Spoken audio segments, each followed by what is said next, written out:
अस्सलाम वालेकुम। जिसी टीवी के प्रोग्राम स्कॉलरशिप ड्राइव की दूसरी एपिसोड में मैं हूं आपकी होस्ट शाज़मा एजाज। स्कॉलरशिप की आगाही के सिलसिले को आगे बढ़ाते हुए आज हम बात करेंगे प्रोफाइल डेवलपमेंट पे। किसी भी स्कॉलरशिप के लिए स्टूडेंट की प्रोफाइल होना बहुत लाजमी है। इस मौजू पे ही आज बात करेंगे हम सर वकास से। सर अस्सलाम वालेकुम। वालेकुम सर, आप सलाम। हमारे व्यूअर्स को बताएं कि डिग्री के साथ साथ उनकी प्रोफाइल क्या अहमियत रखती है। किसी भी स्कॉलरशिप को हासिल करने के लिए स्टूडेंट की प्रोफाइल एक वो ऐसी चीज़ है जो स्टूडेंट को स्कॉलरशिप दिलवा सकती है।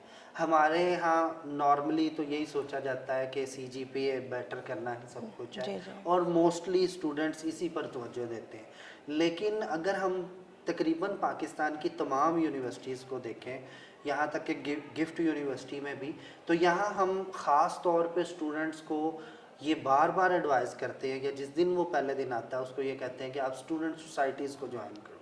और पूरी यूनिवर्सिटी में एक स्ट्रक्चर बनाया हुआ है जो स्टूडेंट सोसाइटीज़ हैं उसको बाकायदा तौर पे फुल प्रोफेसर उसको हेड करते हैं और इसी तरह से वो सारी की सारी यूनिवर्सिटीज़ में काम करती है। ये वो एक ऐसा प्लेटफॉर्म यूनिवर्सिटी देती है जिससे स्टूडेंट का प्रोफाइल बेहतर हो सकता है। फॉर एग्जांपल अगर किसी का CGPA है 3.5 है तो 3.5 वाले तो बहुत सारे होंगे। जी अब जी। वहाँ पे क्या देखा जाएगा कि किस स्टूडेंट का प्रोफाइल बेहतर है। अब स्टूडेंट जिसका प्रोफाइल बेहतर होगा, अगर किसी का प्रोफाइल ज़्यादा स्ट्रॉन्ग है तो इवन वो 3.7 या 3.8 CGPA वाले को भी क्रॉस कर जाएगा। क्योंकि हमने लास्ट एपिसोड में बात की थी कि इंटरनेशनली वॉलंटियर वर्क की बहुत ज़्यादा डिमांड है। तो ये एक ऐसी की है जो स्कॉलरशिप के लॉक को अनलॉक कर सकती है।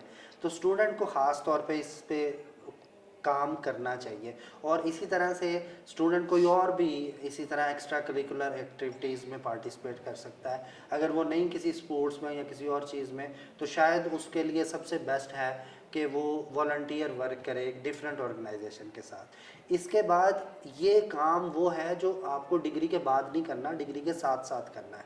ठीक ये ठीक। स्टूडेंट जहन में रखें कि जो यूनिवर्सिटीज़ हैं ये लर्निंग इन्वायरमेंट प्रोवाइड करती हैं। ये सिर्फ ये नहीं है कि आप वहाँ पे जाके बैठे, टीचर जो काम दे रहा है वो आप करके तो वापस आ जाएं या नंबर वगैरह ले लें, इस तरह नहीं होता। यूनिवर्सिटी का नाम एक ऐसा इंस्टीट्यूट है, यूनिवर्सिटी का मीनिंग ये है कि एक ऐसा इंस्टीट्यूट जो आपको लर्निंग अपॉर्चुनिटीज़ प्रोवाइड करता है और लर्निंग प्लेटफॉर्म प्रोवाइड करता है। और उसको अचीव करना और उस अपॉर्चुनिटीज़ को यूटिलाइज़ करना, ये स्टूडेंट की सबसे बड़ी अचीवमेंट होती है। तो वरना तो अगर हम ऑनलाइन देखना चाहें तो यूट्यूब से आप जितना मर्ज़ी नॉलेज हासिल कर लें। जी जी। और बहुत सारी ऐसी कोर्सेरा टाइप हैं कि वहाँ से आप दुनिया के बेहतरीन प्रोफेसर से इजीली पढ़ सकते हैं। लेकिन हम यहाँ पे यूनिवर्सिटीज़ में क्या होता है कि ये लर्निंग प्लेटफॉर्म आपको देते हैं जिसमें स्टूडेंट खुद ब खुद लर्न कर रहा होता है। उसके बाद एक और चीज़ है कि आपका वर्क एक्सपीरियंस भी बहुत ज़्यादा मैटर करता है कि आप वर्क कहाँ पे करते रहे हैं, आपकी ड्यूटीज़ क्या थी। और इसके साथ एक तीसरे नंबर पे अगर स्टूडेंट्स का इंटरेस्ट है किसी रिसर्च में, तो बेस्ट है कि स्टूडेंट रिसर्च एक्टिविटीज़ में पार्टिसिपेट करें। अगर वो पब्लिशिंग की तरफ नहीं जाना चाहता तो एटलीस्ट कॉन्फ्रेंसेस वर्कशॉप अटेंड करे, अपने आप को ग्रो करने की कोशिश करे। तो सबसे अच्छा है कि इन जो रिसर्च एसोसिएशंस हैं इनकी मेंबरशिप ले ली जाए। ये भी इंटरनेशनली बहुत ज़्यादा वर्थ इट है और स्पेशली यूरोप में या अमेरिका में इसकी बहुत ज़्यादा डिमांड है। वो देखते हैं कि आपकी मेंबरशिप किसकी है। जिस तरह मुझे अपनी कम्युनिकेशन की फील्ड का पता है कि इसमें ICA बेस्ट है, IEMCR है और इसी तरह नेशनल कम्युनिकेशन एसोसिएशंस है। ये ऐसी इसी तरह अगर साइकोलॉजी के बारे में है तो साइकोलॉजी में इंटरनेशनल साइकोलॉजिकल एसोसिएशन है। इसी तरह बिजनेस एसोसिएशंस है।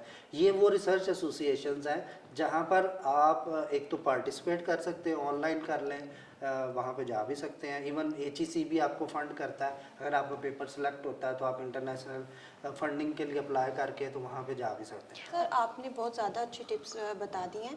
आपने भी बोला कि इंटरनेशनल एसोसिएशन, तो इसके बारे में आप थोड़ा सा डीप बता दें कि क्या होता है, ये कैसे हाँ, मतलब ये अप्लाई करना हम चाहिए। लोग यहाँ पे पाकिस्तान में इस चीज़ पे इतना ज़्यादा फोकस नहीं किया जाता। तो रिसर्च एसोसिएशंस हैं इसमें ये बिल्कुल इसी तरह जिस तरह पाकिस्तान में इंटरनेशनल कॉन्फ्रेंसेस तकरीबन हर यूनिवर्सिटी में होती है। तो अब क्या होता है कि ये इंटरनेशनल एसोसिएशंस हैं, रिसर्च एसोसिएशंस, जो टॉप आपकी फील्ड के बारे में, मुझे हर फील्ड के बारे में तो नहीं पता, लेकिन चंद एक है, इंजीनियरिंग की हैं, इसी तरह है तो हर फील्ड की, लेकिन मेरे इल्म में जो है वो ज़ाहिर है कि क्योंकि मेरी कम्युनिकेशन की फील्ड है तो मुझे ICA के बारे में पता है, ये MCR के बारे में। इस बारे में आप पाकिस्तान में भी देखें कौन सी एसोसिएशंस हैं और इंटरनेशनली भी।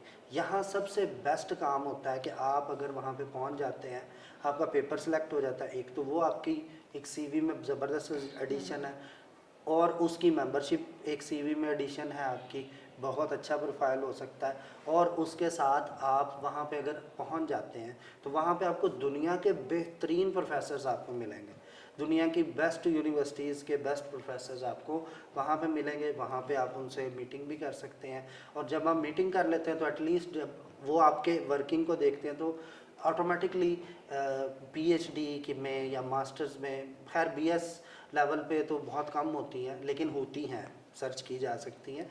इस तरह स्टूडेंट रिसर्च एसोसिएशन है जिसमें BS के स्टूडेंट जा सकते हैं। अदरवाइज़ ये सारी की सारी मास्टर्स कंप्लीशन के बाद वाली है, यानी MPhil के बाद वाली है। तो MPhil के बाद MPhil कंप्लीट होना ज़रूरी है, जो top of the world associations हैं उनके लिए।